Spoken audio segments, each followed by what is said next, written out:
Muito bem, amigos do Notícias Agrícolas, de volta com vocês para nós novamente falarmos sobre essa campanha internacional Defund Bolsonaro, que movimentou, claro, principalmente o agro brasileiro, e já publicamos, inclusive, uma manifestação tanto da BAG quanto da Biov e da IBA, que reúne as empresas de florestas do Brasil, empresas industriais de florestas, se manifestando contra a forma desta campanha que foi colocada no mundo.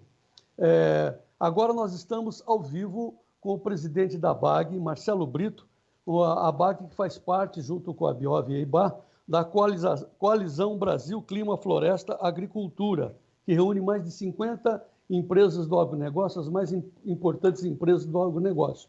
O Marcelo está conosco ao vivo e eu o cumprimento. Marcelo, muito bom dia, seja bem-vindo. Bom dia, João. Obrigado, prazer estar aqui falando com os seus ouvintes.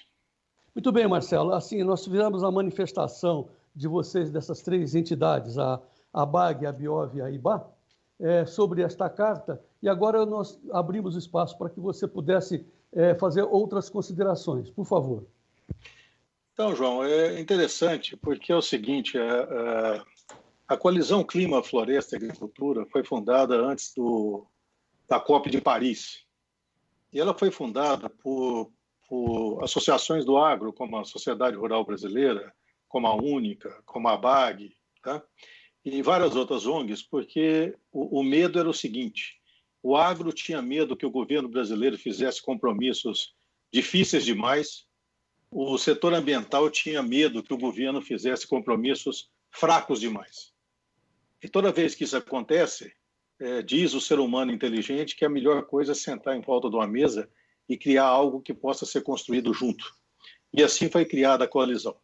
Essa coalizão hoje conta com mais de 215 participantes, entre as maiores empresas brasileiras, também as maiores ONGs e a academia. Então, nós temos as principais universidades, centros de estudos no Brasil, INSPER, USP, UFMG, PUC, Unicamp, todas elas fazem parte disso. Então, é um grande movimento de estudo e advocacy sobre clima, floresta e agricultura. Três elementos que não convivem um sem o outro. E aí, quando foi lançada essa campanha, alguém de forma muito maldosa, mas intencional, nós sabemos de onde partiu isso, então foi intencional, colocou que isso seria uma campanha da coalizão. E quem colocou isso sabe o poder de advocacy que a coalizão tem. Então, você quer o quê? Fragilizá-la. E aí arrastou junto a BAG, a Biov e o IBA de uma forma lamentável. Eu acho assim, nosso Brasil vive hoje um momento de dicotomia muito grande, que prejudica a tudo e a todos. Você é um homem experiente, está aí há muitos anos no mercado, e sabe que esse tipo de movimento dicotômico não leva ninguém a lugar nenhum. Agora, essa campanha, como foi feita, nós não gostamos, nós detestamos campanhas que individualizam o problema, que focam na pessoa física, e isso não é bom. A coalizão tem tido um trabalho espetacular com a ministra Tereza Cristina, com o ministro Paulo Guedes, com o presidente do Banco Central, Roberto Campos Neto, com o ministro da Infraestrutura, com o vice-presidente Mourão. Tivemos vários encontros, diversos encontros discutindo de forma republicana, de forma organizada, de forma técnica e científica. A ciência que manda nisso aí.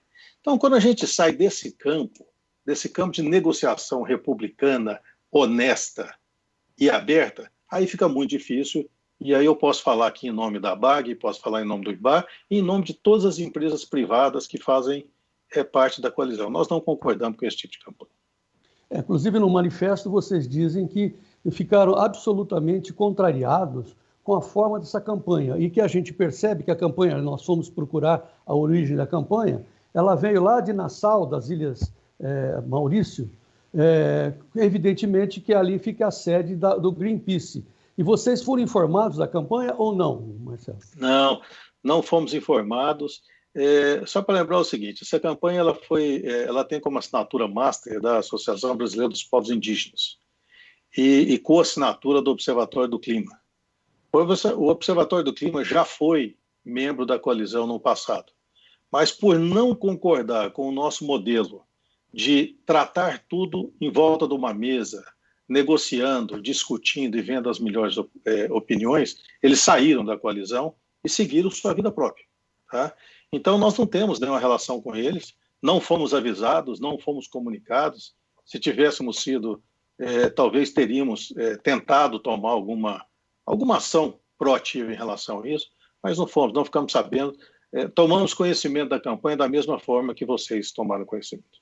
Então, fica claro que para a gente que a coalizão Brasil Clima, Agricultura, Floresta, não tem mais a participação desse pessoal, vamos dizer assim, dos ambientalistas, entidades ambientalistas, debaixo desse guarda-chuva aí do Observatório do Clima, né? Há uma separação.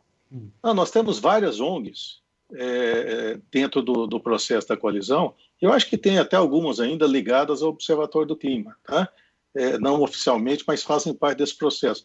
Mas isso não diz nada, viu, João? Porque eu sou sócio de algumas federações aí empresariais no Brasil que têm feito um trabalho horrendo, de baixíssima qualidade, mas nem por isso classifica a BAG ou as outras entidades como participantes desse movimento horroroso.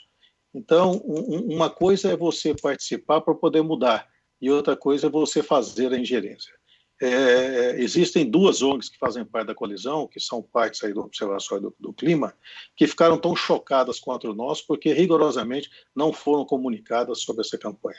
E gente muito séria, gente que desenvolve principais campanhas do clima e carbono no Brasil, inclusive parceiros enormes do Ministério da Economia na formulação da construção do mercado brasileiro de carbono. Então a gente precisa saber um pouco, tirar essa coisa de achar que todo mundo de um lado é vagabundo e todo mundo do lado é bom. Não, nós temos gente boa e gente vagabunda em todos os aspectos e espectros da sociedade. Pois é, essa campanha acabou cindindo até mesmo o nosso movimento, que é o agronegócio brasileiro. Mas como você já colocou, Marcelo, a forma como esse movimento atacou o Brasil, atacou as lideranças do governo brasileiro, o próprio presidente, você já qualificou ele como uma campanha horrenda. Agora, no seu entender, isso vai causar algum transtorno? Vai manchar a nossa imagem? Vai prejudicar ainda mais? João, estou te falando um detalhe. Nós fazemos monitoramento da imagem no Brasil mês a mês há muitos anos. Há muitos anos. E, lamentavelmente, a imagem do Brasil está em seu pior momento na história brasileira. Na história brasileira. E, como eu te falei, a gente acompanha por ciência. Então, o que a gente faz é um monitoramento mundial de tudo que é publicado a respeito do Brasil em língua inglesa e como isso reverbera em uma única rede, que é a do Twitter. As outras a gente não mede, que não tem seriedade nenhuma, mas no Twitter a gente mede. E as reverberações contra o Brasil, já não de agora, já há algum tempo, são muito ruins. E quando você conversa com gente do espectro de um Rubens Barbosa, de um Sérgio Amaral, de gente que por anos trilhou na defesa do Brasil no exterior, eles mesmos repetem isso, que a situação do Brasil agora é muito ruim. Palavras essas também do vice-presidente Mourão, do ministro Paulo Guedes. Então, ou seja, nós temos um trabalho de casa a ser feito, porque a comunicação que foi feita para o exterior foi muito ruim. E o que tem faltado para a gente, isso foi em conversa com o vice-presidente Mourão várias vezes, e ele mesmo falou isso a público. O governo errou por não ter entrado na Amazônia mais cedo, o governo errou por não ter cuidado do desmatamento mais cedo, e isso é a pior pecha que fala sobre o Brasil e sobre os nossos produtos. Nós temos um agro que funciona maravilhosamente bem, muito bem impostado, um agro sustentável, mas nós temos dentro do Brasil um negócio que chama Amazônia. E essa coisa não está sendo bem tratada, e isso acaba caindo em cima do agro, em cima da indústria, em cima do serviço, principalmente em cima da imagem do Brasil. Essa ação concreta a gente precisa ser tomada e precisa de uma organização maior no combate da ilegalidade. Nós somos hoje, o agro moderno é vítima do sistema criminoso e ilegal que destrói a Amazônia brasileira.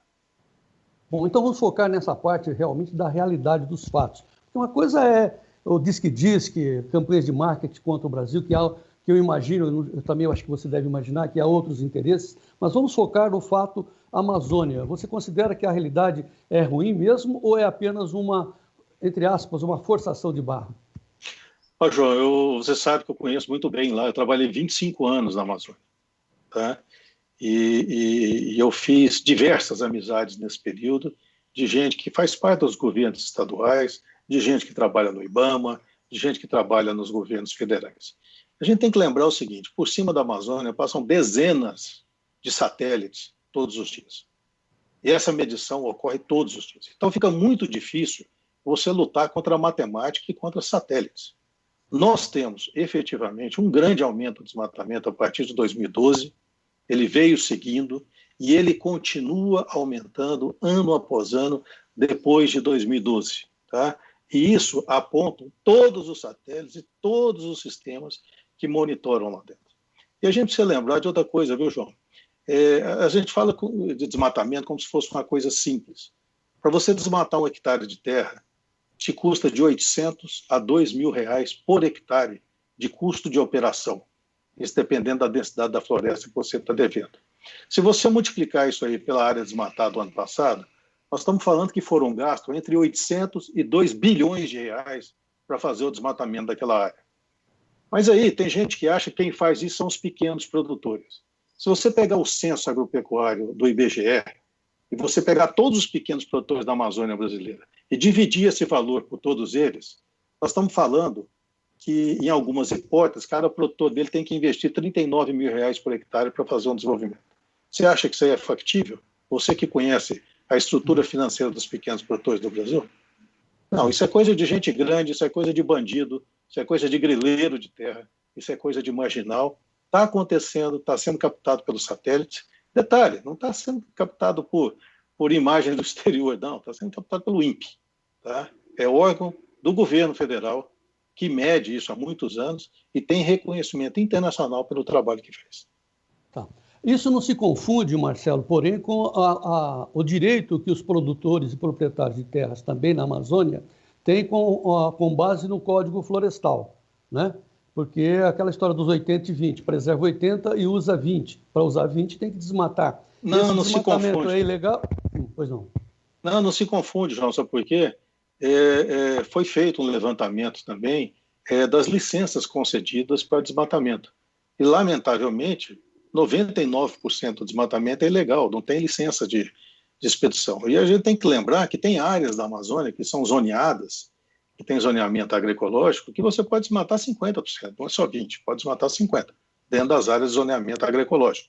Se você for na parte da Palma, por exemplo, o zoneamento agroecológico da Palma, foi ratificado pelo CONAMA ainda no governo Dilma, é uma área de 50-50, tá?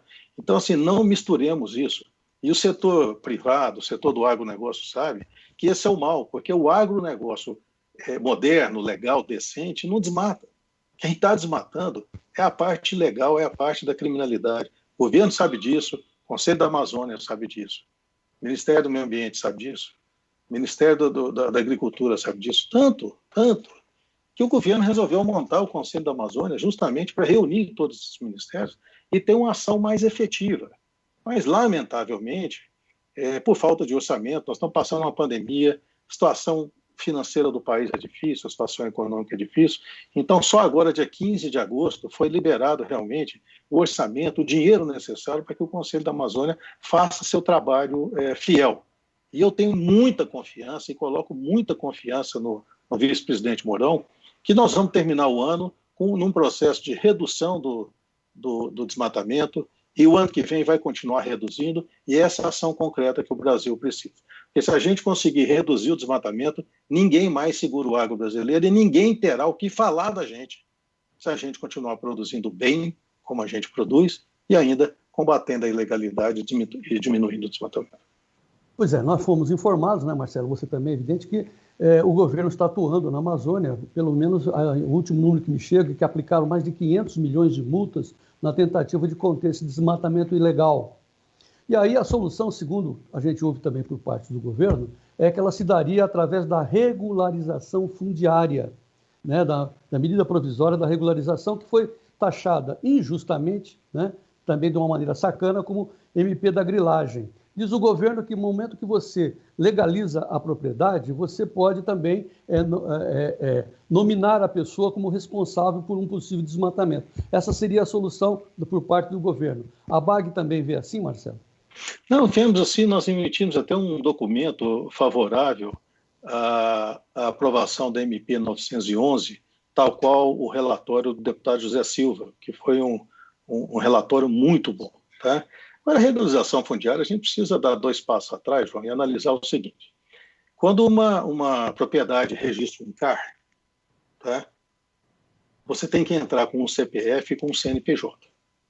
O que significa que todas as secretarias do meio ambiente do Brasil e o Serviço Florestal Brasileiro sabem quem é o dono daquele CAR, sabe quem é o CPF e sabe quem é o CNPJ. Então, no caso de combate ao desmatamento, se você unir as ferramentas que o governo já dispõe e cruzar essas ferramentas, você sabe sim quem que é o dono daquela área, ou quem pelo menos se auto-intitulou proprietário, porque ao autodeclarar o CAR, ele colocou seu nome e seu CPF. Tá? Então isso aí você já pode ir atrás do desmatador utilizando essas ferramentas que já são de posse do governo. O segundo ponto da regularização é um negócio que nos chama a atenção, é o seguinte: desde 2009, a lei já permite que as regularizações até 4 modos fiscais sejam feitas por sensoriamento remoto, de forma muito mais simples, tá? Sem o modelo atual. Até 4 modos fiscais significa 47% das terras da Amazônia, cerca de 108 mil proprietários de terra. Os outros 53% estão na mão de 5 mil proprietários. Então nós temos 100 mil de um lado, com 4 módulos, e 5 mil do outro, com mais de 4 módulos. A lei permite que você faça isso com a emissão de um simples decreto presidencial. Mas nós estamos em 2020, ou seja, 11 anos se passaram e não foi feita a regularização desses até 4 módulos fiscais. Veja bem, a lei já permite, com a emissão de um simples decreto, que a gente já pudesse ter limpado da base de regularização 108 mil proprietários de terra, que representam quase metade das áreas a serem regularizadas na Amazônia. Sobrariam 5 mil proprietários. A média do INCRA de regularização anual é de 2.500 títulos. Ano passado fez só 119, eu não sei dizer por quê. Mas a média dos últimos, desde de 2009, a média é de 2.500 títulos por ano. Se você tem 5 mil títulos para 5 mil propriedades a ser regularizada, que representa os outros 50%, você não acha que seria factível a gente já ter concluído esses até 4 modos fiscais e ficaria só os acima disso aí para tomar conta?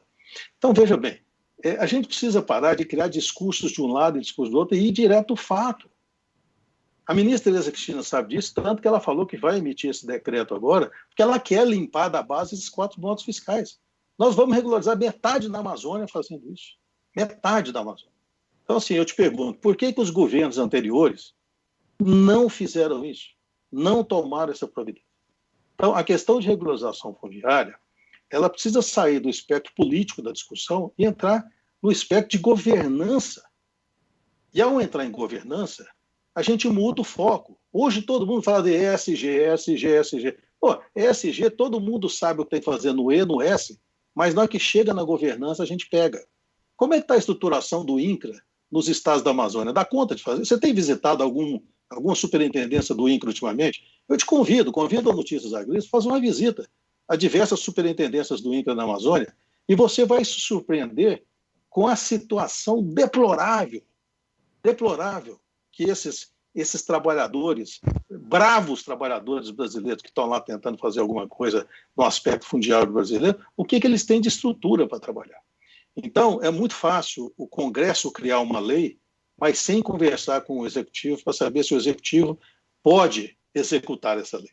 Então, está na hora de ter uma governança, o G do ESG, um pouco mais honesta e de uma maturidade muito mais alta, para que o Legislativo não crie coisas que o Executivo pode cuidar e que o Executivo converse nesse movimento com os poderes que ele tem dentro do Congresso para que a gente possa pacificar esse ponto. Vamos resolver essa questão dos 4 modos fiscais, que nós vamos dar um belo sinal para o mundo que nós estamos preocupados, sim, de regularizar os pequenos produtores que existem na Amazônia. Muito sensato. Agora sim, Marcelo, temos que, antes de voltar à questão da campanha, finalizar a parte, digamos, política, porque o presidente Bolsonaro fez uma live especificamente sobre isso, dizendo: a Amazônia é nossa e nós vamos desenvolvê-la, sobre o argumento de que existem 20 milhões de desamparados dentro do bioma amazônico, não só no estado do Amazonas, nem na Amazônia Legal. Estamos falando do bioma Amazônia, né?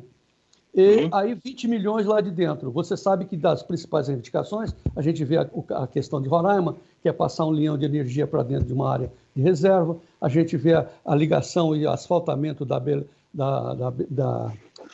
Transamazônica, da Manaus-Rondônia, enfim, isso tudo exige intervenção dentro da floresta. Então, de um lado, você tem a posição desenvolvimentista do presidente Bolsonaro e, de outro, a questão dessa campanha internacional dizendo que nós temos que preservar a Amazônia, ou seja, e a gente lê embaixo, né, Marcelo? Sem desenvolvimento. Como é que a ABAG vê essa posição? Primeiro, não existe preservação sem desenvolvimento. Esse é um ponto sine qua non. Preservação só existe onde há desenvolvimento. E eu te mostro vários exemplos. O seguinte: aonde uma empresa foi e construiu um modelo socioeconômico que deu emprego sólido e decente para uma grande população local, naquelas áreas o desmatamento praticamente foi eliminado. Tá? Então, preservação só ocorre com desenvolvimento. Eu diria, João, que o grande problema que nós temos no Brasil hoje é um choque entre extremos. E os extremos, quando se batem, perdem a inteligência do raciocínio. Então, o que nós temos que fazer, nós que fazemos parte do meio, é trafegar nessa avenida do meio, porque nessa avenida nós temos muito o que construir. E a Amazônia, se a gente olhar uma iniciativa que surgiu agora recentemente, que chama Concertação pela Amazônia, lá tem sentado o pessoal da mineração, o pessoal de óleo e gás, o pessoal de serviços, de agro, de indústria, porque o desenvolvimento sustentável da Amazônia só se dará através de um modelo onde a iniciativa privada faça as coisas que tem feito. Nós podemos sim fazer mineração na Amazônia, mas não precisamos fazer a mineração de ouro ilegal, uma tragédia em termos ambientais que a gente está fazendo hoje. É duro você conversar com o prefeito e o prefeito fala assim: olha, eu tenho 300 garimpos de ouro dentro do meu município, 200 deles são completamente ilegais. Mas o senhor não faz nada? Não, não faço nada. O Estado não faz nada? Não. O governo federal não faz nada? Não. Como é que o Brasil pode ser um grande exportador de ouro sem ter minas legalizadas? Como é que Roraima pode ser o maior vendedor de ouro no Brasil sem ter um único garimpo de ouro registrado no governo federal? Então, o que nós estamos vendo, João, é simplesmente roubo de patrimônio público, isso é desvio, isso não tem imposto, isso não gera riqueza. Então, você precisa fazer uma organização e dentro da Amazônia cabe mineração, cabe óleo e gás, cabe serviço. E lembremos só de o seguinte: o PIB da Amazônia hoje, 41% dele é serviço, 21% dele é renda que vem de governo. Ou seja, 62% do PIB brasileiro está na mão de serviço e na mão de governo. O agro representa 12% do PIB da região amazônica e a indústria representa 14%. Sem agro, sem indústria, o serviço sozinho não vai dar conta de desenvolver. Então, eu sou a favor do desenvolvimento da Amazônia, agora dentro de critérios inteligentes e científicos, que em 2020 nós já temos todos. Pois é. Agora, o que nos resta é discutir essa campanha, como você disse, horrorosa, né? Que mostra que nós estamos queimando a Amazônia. Não é essa proporção, evidentemente, basta olhar os mapas de meteorologia nesse instante, e você conhece bem essa região amazônica, a sua empresa de lá, que nesse instante está chovendo. Eu não consigo imaginar que exista queimadas embaixo de chuvas, né? O que a gente deve e pode fazer sobre a respeito disso, Marcelo? João, é o seguinte, é simples. O que é verdade perdura. O que é mentira some. Isso é claro, tá? E é sempre assim. Você pode até ter uma presunção de desmatamento ou de queimada agora, mas esses números sempre são confirmados para maior ou para menor no fechamento dos dados. Então é o seguinte: tudo que é fake se perde, porque não tem sustentação, não tem teor para se manter. E o que é verdade segue. Então, nós vamos saber, os números de queimadas em julho foram um pouco menores, não, em agosto, né? Em agosto. Foram menores do que o equivalente a agosto do ano passado. Isso é uma boa notícia. A gente só vai saber do complexo todo quando a gente fechar ano por ano. Mas eu vejo como salutar. Se você já conseguiu uma diminuição, isso é um ótimo resultado. Eu espero que a gente tenha no mês de setembro outra redução também. Em outubro venha outra, em novembro venha outra, e aí mostra sim que nós estamos fazendo um caminho salutar. O nosso caminho de 2012 para cá, então veja bem, João, eu não estou falando de governo. A Amazônia não é problema de governo. A Amazônia é problema de Estado, de ação de Estado. De 2012 para cá, 3 governos passaram pelo Brasil. E os 3 governos tiveram suas falhas em relação à Amazônia. Então, o problema é Estado. Como o Estado brasileiro se coloca para enfrentar um dilema que é o pior dilema em termos de imagem no Brasil. A Amazônia coloca o Brasil no mundo, mas a Amazônia também tira o Brasil do mundo. E lembremos que quando a gente compra um produto americano, a gente não pergunta se ele vem de Nova York, ou de Oklahoma ou de Iowa. Quando a gente compra um produto chinês, a gente não pergunta se ele vem da província de Chengdu ou de Shenzhen. Quando alguém compra um produto do Brasil, ele não pergunta se ele vem da Amazônia ou do Rio Grande do Sul. Ele sabe que o produto é brasileiro.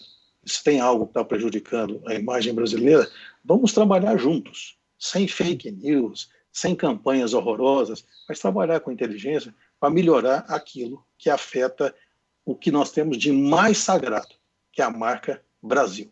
É nisso que a gente tem que prestar atenção. A gente até poderia terminar a nossa entrevista por aí, mas eu insisto só nessa parte, porque a BAG é uma entidade de marketing, né? Quer dizer, os integrantes da BAG entendem o que é marketing. E o que me desespera, deve desesperar você também, Marcelo, é que lá fora eles falam a Amazônia como se fosse uma coisa só, e nós sabemos que tem a Amazônia Legal, da qual faz parte o Mato Grosso, que é outro bioma que está completamente seco, e nessa época realmente acontecem as tais queimadas de pasto, que a gente gosta ou não, isso existe historicamente. E aí tem outro bioma lá, que é o bioma amazônico, que esse sim que é o fulcro dessa questão, mas lá para fora, como você acabou de dizer, ninguém sabe onde fica o Rio Grande do Sul, onde fica o estado do Amazonas, ninguém sabe onde fica o bioma amazônico. Você acha que nós temos que fazer um aceiro, né, nesse incêndio, nessa pradaria, no fogo da pradaria? Que aceiro poderia ser feito, Marcelo, para encerrar? João, o diálogo é a melhor coisa que pode acontecer. Então, por exemplo, nós, há cerca de um mês atrás, nós tivemos uma reunião com os 25 maiores produtores de alimentos da Europa e conversamos muito sobre esse assunto. Conversamos com representantes de alguns países, conversamos sobre essa burrice de gente falar em boicote. Boicote é quando a inteligência termina, quando o diálogo termina, quando a racionalidade termina, começa o boicote. Então, por exemplo, essa ação da Tesco, nós chegamos a conversar com a Tesco antes, nós achamos completamente absurdo. Quando você faz um boicote, é a parte covarde, é você falar assim, não, eu não quero fazer parte do problema, mas também não quero fazer parte da solução. Então, o que a BAG tem feito, junto com os nossos parceiros, IBA, a BIOV, a BIEC, várias outras associações e parceiros, empresas, várias empresas, é sentar diretamente e conversar com governos lá fora, conversar com empresas lá fora. Nós vamos agora, na Semana do Clima de Nova York, lançar um modelo de rastreabilidade de carne que foi construído a várias mãos, com grandes frigoríficos, com a academia, com ONGs. Vamos fazer esse lançamento na Semana do Clima de Nova York, porque a gente precisa mostrar lá para fora que a gente está fazendo a coisa certa, está fazendo a coisa direita e, principalmente, que nós somos sérios. Esse é o ponto. Tá. Marcelo, a gente vai te agradecer e sempre assim, ao encerrar da nossa entrevista, a gente dedica um espaço para que o nosso entrevistado se dirija a quem quiser. Como nós temos a grande maioria, graças a Deus, de produtores rurais aqui dentro do Notícias Agrícolas, você tem, para encerrar, alguma mensagem a esses nossos usuários, esses nossos produtores rurais? Eu tenho sim, João. E a mensagem ela é positiva.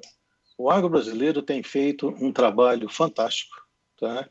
E nós temos sofrido muito por conta de briga entre extremos políticos. O agro bom não faz parte disso. O agro bom trafega dentro da inteligência de mercado. E é essa inteligência de mercado que nos trouxe aonde estamos hoje e que nos levará a voos muito mais altos. Então, o que eu peço é isso. Analise as posições, pense, leia, estude antes de dar apoio a esse lado ou àquele lado. O nosso lado é do agronegócio moderno, legal, que produz, sustenta, preserva e desenvolve. Muito bem. Muito obrigado, Marcelo Brito, presidente da BAG. Claro que o Notícias Agrícolas vai estar sempre à sua inteira disposição, como também a todos os integrantes da Coalizão Brasil Clima. Ficamos muito agradecidos. Volte sempre e vamos em frente, Marcelo. João, obrigado por sua gentileza, por sua abertura. Eu agradeço muito e estamos sempre à disposição também. Um grande abraço. Obrigado. Muito bem, amigos do Notícias Agrícolas, mais uma entrevista sobre esse respeito desse problema grave para a imagem do meu Brasil. Claro que nós vamos estar absolutamente ligados a esse debate. Inclusive, falando de debate, nós estamos sendo convidados para debates e nós vamos cada vez mais ser mais transparentes, para o bem do agronegócio brasileiro, que é a nossa meta aqui no Notícias Agrícolas. Agradecemos a atenção de vocês, vamos continuar atentos, daqui a pouco mais informações no Notícias Agrícolas. Seja o produtor rural mais bem informado do meu Brasil e vamos em frente.